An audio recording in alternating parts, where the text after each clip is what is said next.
And resilience, as you know, is this ability to bounce back after an adverse event. And some people are actually born with it, but it's also a muscle that you can build. And I'm not sure which one I was, but I just decided that it's something that even if I was born with that muscle, I need to strengthen it. Hi, everyone, and welcome to Inner Wealth, the Forbes Ignite podcast. I'm your host, Nicole Cacal, CEO of Forbes Ignite. And every week I'll be sharing with you my conversations with unique, creative, and innovative people across all different industries. These are people who are intellectually curious explorers who are also redefining what it means to be successful today. From personal to professional, we cover it all to understand what drives our guests to blaze their own trails and create nimble solutions within the industries that touch each of our lives. Our guest today is Samrah Kazmi, co-founder and COO of Maiden Century. Throughout her nonlinear professional journey, Samrah has built what she calls a portfolio of competencies in everything from investment management to cyber strategy, thanks to the diverse roles she's held across the finance and startup landscape. Because the sustainable innovation discipline is so biased toward her male counterparts, she also founded Women in Sustainable Innovation, a network for female leaders in the space. We talk about everything from making the leap to starting your own venture, Futurism, FinTech, and so much more. I know you're gonna love what she has to say. Here's our chat. Hi, Samrah. How's it going? It is so wonderful for you to be here, and thanks so much for joining me. Thank you very much. It's such a pleasure to be here. Thank you for having me over. Yes, I've been listening to some of your previous guests, and it seems like such a lovely conversation that you have. So inspiring. So absolutely. I've been very excited to be speaking with you because you always have so many wonderful things to say and you're involved in so many different initiatives. And I wanted to get a sense of what have you been up to lately? That is true. I've been involved in several different things. So for the past year, I've been focused on bringing organizational resilience into emerging tech startups by building out their governance and security frameworks through my risk advisory practice called Resurge. I've also co-founded with a gentleman by the name of Kesar Hassan, who is a leading authority on alternative data, software as a service startup. It's called Maiden Century. There's a reference to cricket, if anyone is listening who is familiar with cricket. And basically, this is data science in a box. It allows investors, specifically institutional investors,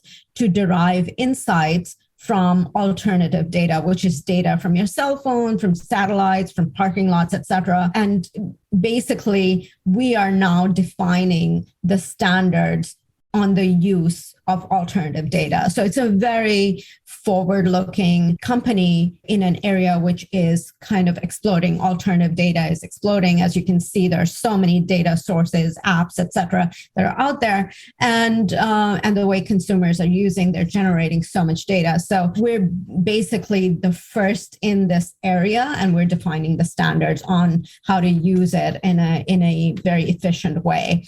And then finally, my side hustle, which is a community I founded about 2 years ago in 2019. It's called Women in Sustainable Innovation. It's designed to support female-founded ventures in sustainability. We currently have 1,600 members. And this year, we intend to actually expand the support by launching a few offerings and doing some events, hopefully some live events now that, the COVID restrictions are lifting. So these are the big things that I've been doing over the past year or so.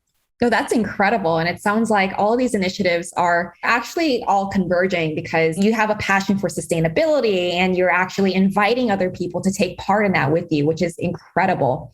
So I'm curious, what has been your personal and professional journey to lead you where you are today? I have to say it's not been a traditional linear journey at all. And, people sometimes when they look at my sort of big background, they think that the overarching background doesn't really connect to what I'm doing today. But when you actually look at it, it really makes perfect sense. I grew up in Pakistan and I came to the US after completing 2 years of college in Pakistan. So I came to study developmental economics, and my aspiration was to go back and help third world countries. So maybe get a job at the United Nations or one of those types of organizations. But I did a couple of internships in investment banks and broker dealers.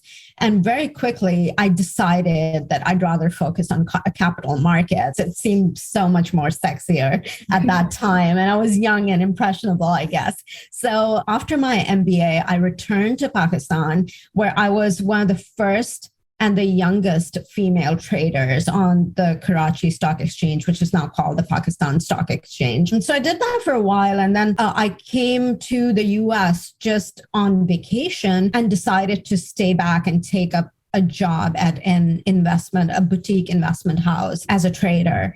And I never went back. And initially my parents were slightly upset that, I just picked up and left. But actually it turned out to be pretty good for me. However, like I said, I did not have that linear trajectory in my career as I was hoping. As I've heard people have people who worked like 30 years in the same institution or 10 years doing the same thing. So my career on Wall Street was defined by layoffs induced by mergers and acquisitions, consolidations, and of course the credit crisis, which put me in a cycle of constant reinvention, constant self-discovery, and constant trend identification. So from being an emerging markets trader to credit structure to running a green bank within a utility to now enabling startups, there's been a lot of diversity in my career. But I think what I have done is always draw upon my past experiences and look towards future trends and bring them together to make it current and relevant. I would say that your previous experience has really set you up for success, actually. And a lot of people are following this nonlinear career path. And it's becoming quite more common nowadays than it has been, let's say, about 10, 20 years ago. And from what I can tell, you're incredibly resilient.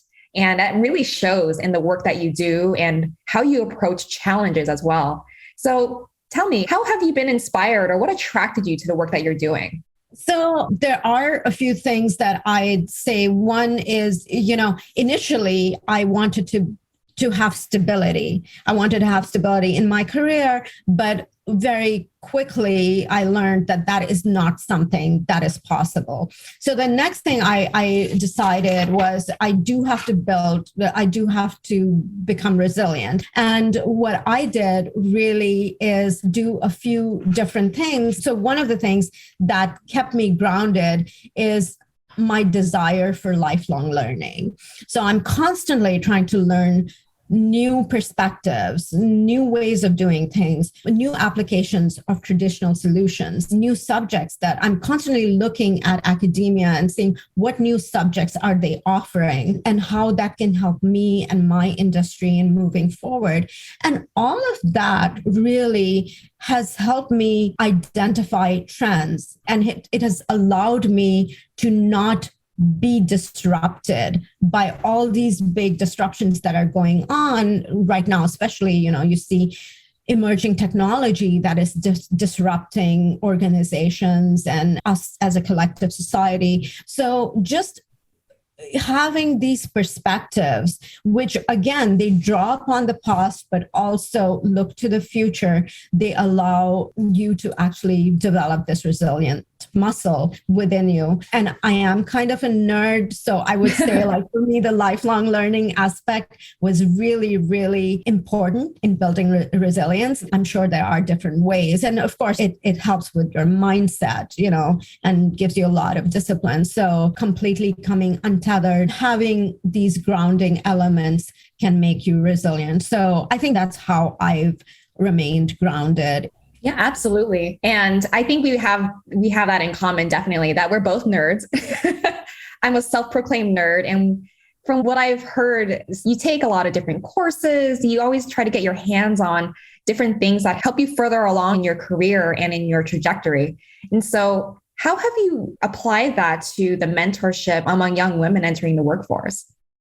Yeah, so the mentorship is really not something I do on a formal basis, but I am constantly being contacted on especially platforms like LinkedIn or Twitter by younger women who are just getting into the workforce or who are like midway in their careers and they feel like either they're stuck or they just need that boost to go to the next level. And they always reach out to me and say, well, we see that you've got this different trajectory, but you've been able to, one of the things that I do have is like I am a globally ranked technology influencer, and they want to know, how do you gain that type of visibility? So that is one area where I actually advise these women is, I always say, keep looking at trends, and how can you understand trends if you are not actually learning what is happening. So like I said, look at academia, even look at job boards. What are the new jobs that are being posted, for instance? So you'll see the demand that organizations have, the new demand that's being created, and also how to position yourself on social media as an authority. So that's another thing. So being an authority, thought leader, influencer, those all require similar techniques, but there are nuances to it. And again, that's like sort of reaching out to my own previous experience.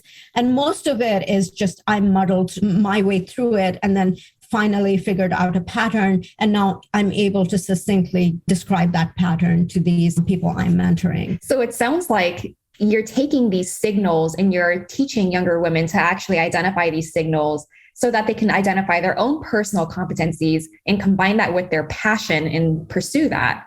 And so I would love to double click on that and understand, how did you develop some of your approaches? And I know previously we spoke about your mother's commitment to the environment and how it shaped your approach to sustainability today. Yeah. So, I have a few heroes. So my ultimate hero, obviously, is my mother. Her sense of adventure and her passion for curiosity were extremely inspiring to me. So growing up in a third world country, in an age where we didn't have the internet, I really, now looking back at it, I do not understand how my mother was so forward looking and how she just knew the trends that were going to emerge, and she was always ahead of them. And one of the things that I remember, and my mother was a geography professor, so she would take me and my sister, these are my memories of my childhood, where me and my sister are actually sitting in the midst of mud volcanoes or swamplands or these amazing places in nature while my mother is doing her topographical surveys. And she just made it seem so much fun and adventure, like, oh, we're just going on a picnic. And, me and my sister sort of believed her, while in actuality, she was this kind of babysitting us on the job sort of thing. But it was a lot of fun. And, today I believe that even though I don't necessarily call myself an activist, but there is this element of activism when you think about women in sustainable innovation. I do want to enable women in this highly competitive environment where it's biased towards their male counterparts. And I think that streak of activism comes from my mother, who was really, even in her day, in a very conservative society, was an activist. So I think, all of those things, drawing upon those influences from her, have been very helpful. And I think the other person that I would say has been very influential for me on a professional basis is Christine Lagarde, who is actually, she's a former French politician, but she is right now the president of the ECB, the European Central Bank. And she's the first female finance minister of a G8 country. She's the first female to be the president of both IMF and ECB. So despite all of those, definitely those are huge accomplishments. But if you actually look at her, she is so self-assured and so stoic and just so relentless. And again, I would use the word resilient.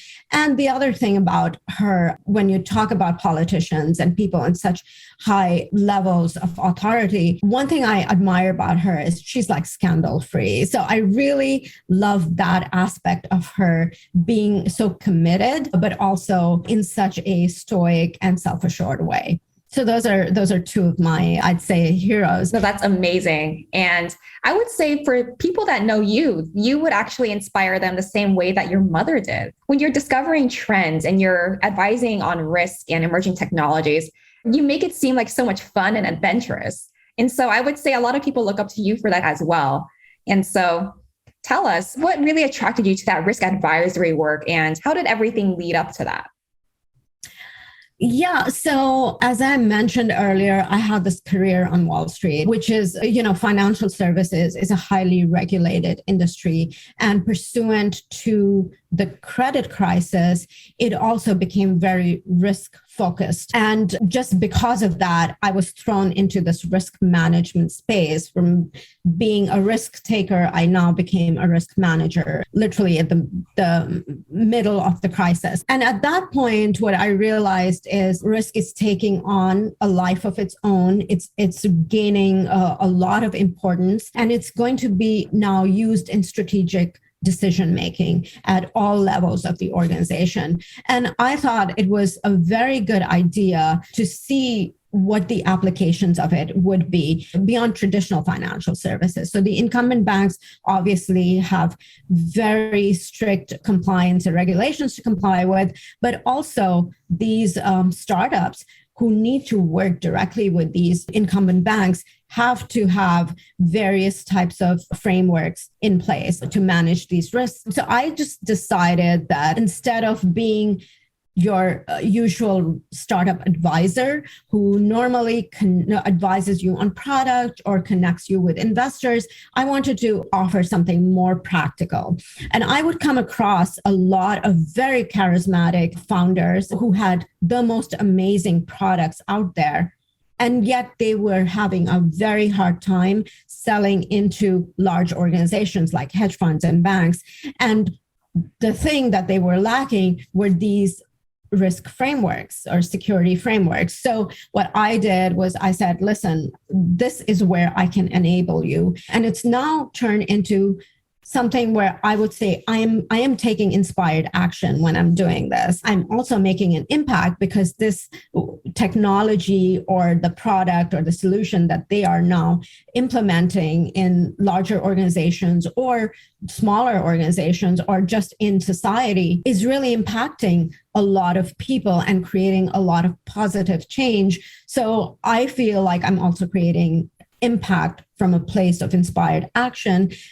And the other thing that really keeps me motivated is the fact that there is this element of futurism. You are seeing new technology, doing new things in new ways, or ways that you didn't think ever existed, and reaching so many people just by, a flip of a switch.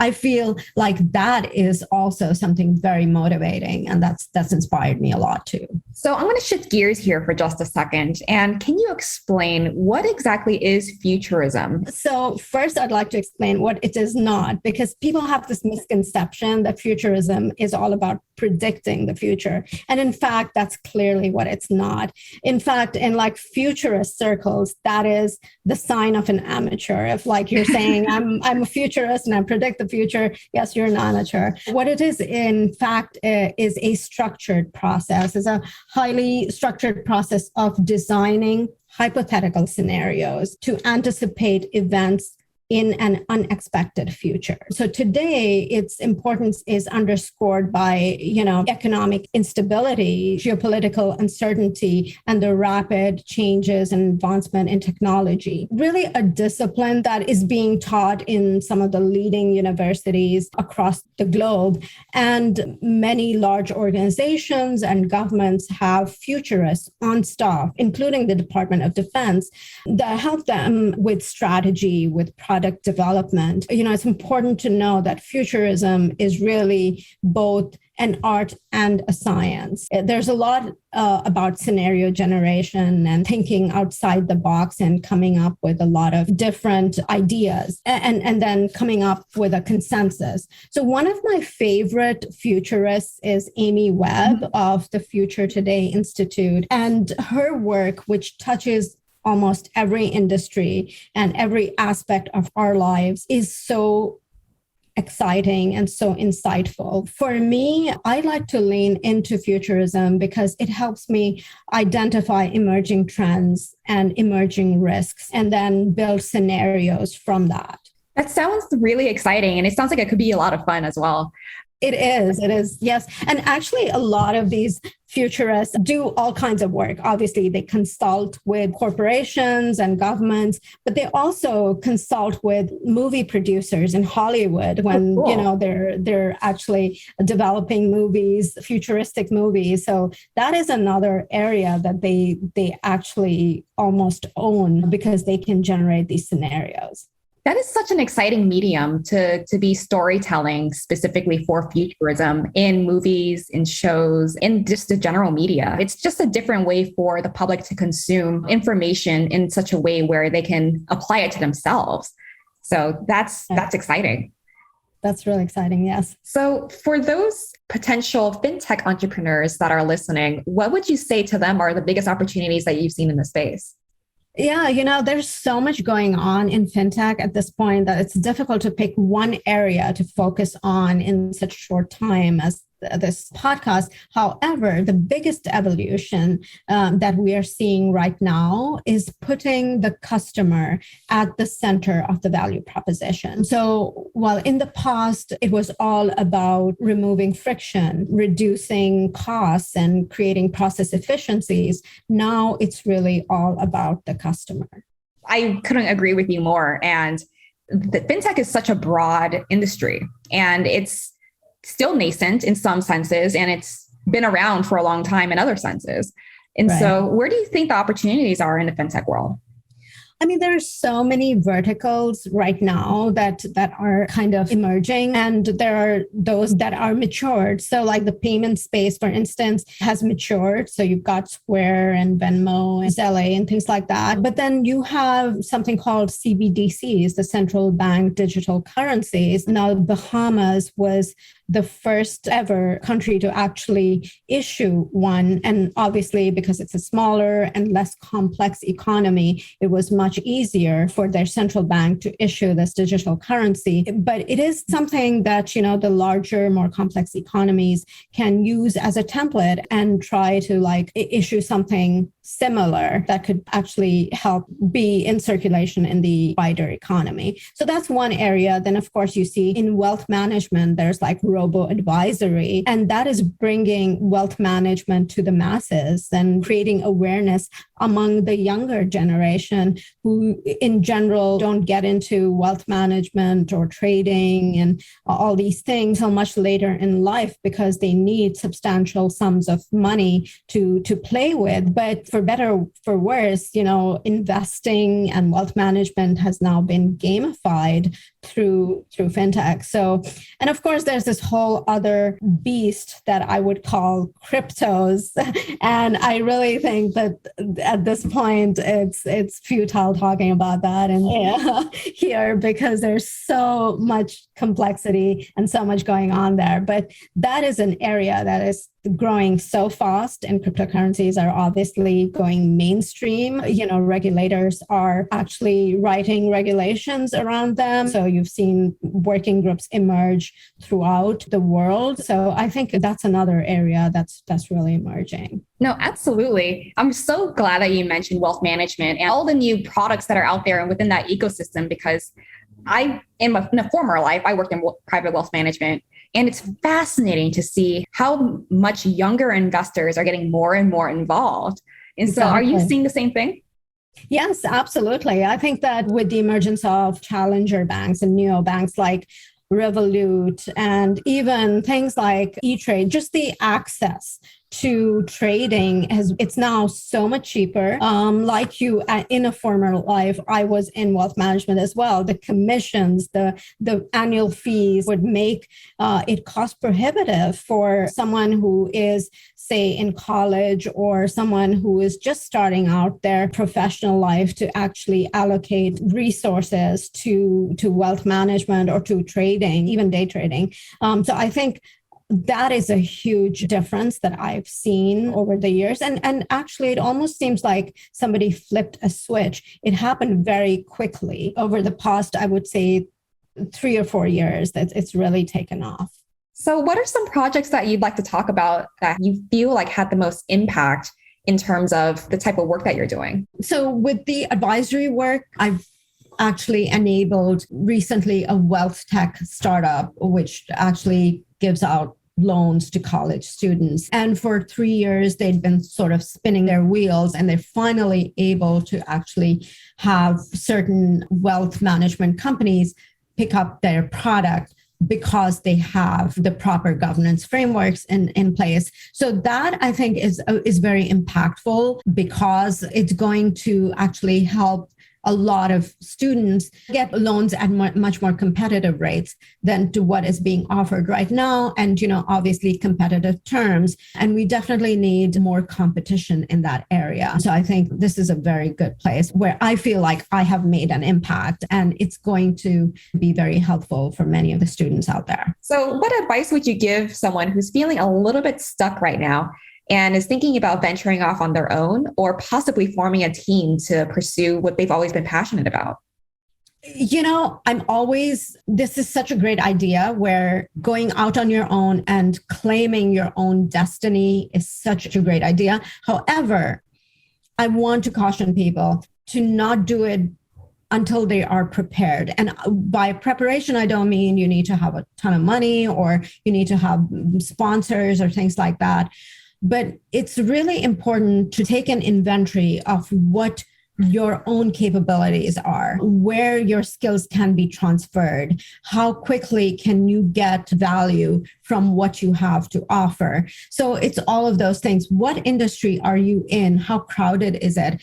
And if it is very crowded, can you translate it and can you go to a different industry? For instance, myself, I am from financial services, but I actually have moved to a parallel stream called FinTech. So can you actually go to that parallel stream and see what can be done? So I think you need to do some research. And again, that whole aspect of lifelong learning, maybe somebody hasn't been learning all their life, but now is the time to do that research. And I would say, look at, the conversations people are having on places like LinkedIn. Also speak to people who have been consulting, because they actually have an overarching view of what's happening in various industries and organizations and what the emerging trends might be. And just generally, if you have an idea of what you want to do and you see somebody else doing it, maybe, reach out to them and have a conversation with them. So like following the leader and just tracing their footsteps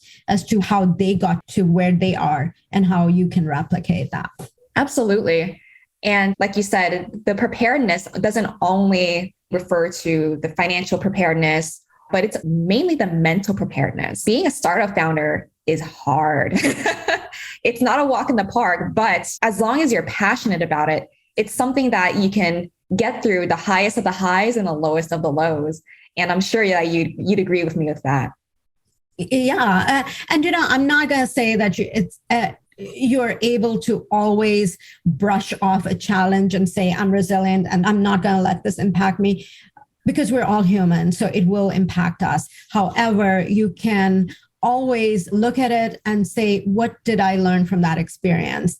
And then take it forward with you for the next time. So I think definitely that mindset, the resilience, again, going back to mental resilience, is really, really important in this area as well. Exactly. I'm not sure who said this quote, and I'm probably going to butcher the quote, but it's not about failure, but it's always about what you can learn from it. Yeah, exactly. And I think there are different places where you can draw inspiration or learnings from. For instance, Carol Dweck, who talks about the fixed versus the growth mindset.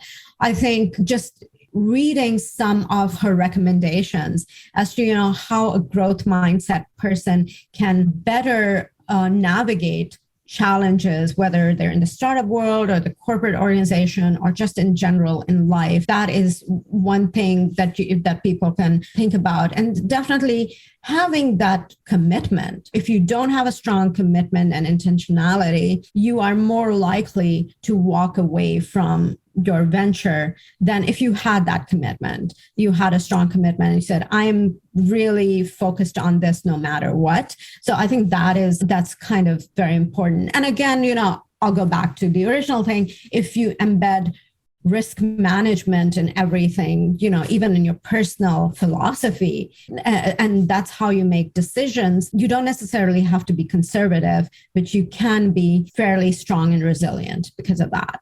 So we talked a little bit about your expertise in risk management, and I would love to know, based on the principles of your approach and a lot of the challenges that you solve, how can you apply those practices into your own life?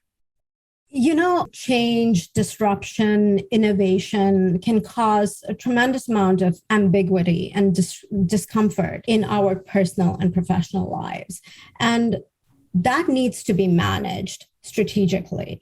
Most people don't think of it that way. However, if you use the principles of risk management and organizational resilience, and even part of it is scenario generation, you can really come out ahead. You can become very resilient. So one of the things is trend identification, that is like staying on top of what's happening in your organization, in your industry, in your local and regional economy, in your area of expertise, and even in your neighborhood. And then from there, explore the scenarios that can occur. So for instance, could you be laid off? Could you lose your healthcare? Could you be forced to relocate? Could a large organization set up their headquarters in your backyard and your property taxes can go up and you could lose that bucolic lifestyle that you loved so much? And then obviously take action accordingly. So you could set up some kind of, what if this happened? What would I do next? So that would be actually something that could help you be resilient.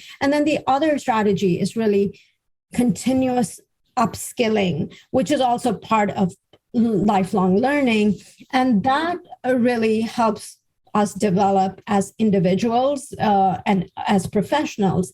And what that does is gives us perspective. It gives us perspective as to why things are happening, because you've already identified the trends, but also it reduces anxiety because it gives you the perspective that things are happening around you for a reason and they're not just randomly happening to you. And that will prepare you to always stay relevant by reframing your skills and to whatever the ever-changing economy, ever-changing world around you is. Those are such important points. And if there's anything to take away from this particular conversation, it's that specifically. So thank you so much for sharing that.